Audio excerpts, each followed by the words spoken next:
Friends, ഇന്ന് നമ്മളൊരു കല്യാണവും കഴിഞ്ഞ് വീട്ടിലേക്ക് പോകുന്ന സമയത്ത് നമ്മളുടെ തൊട്ട് മുന്നിൽ തന്നെ ഒരു വലിയ കട കണ്ടു. നമ്മൾ വെറുതെ കയറി നോക്കിയതാ. അവിടെ ഒരുപാട് കളക്ഷൻസ് ഉണ്ടായിരുന്നു.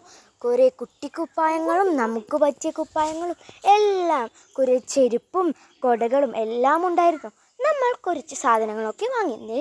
നിങ്ങൾ തന്നെ കണ്ടു നോക്കൂ.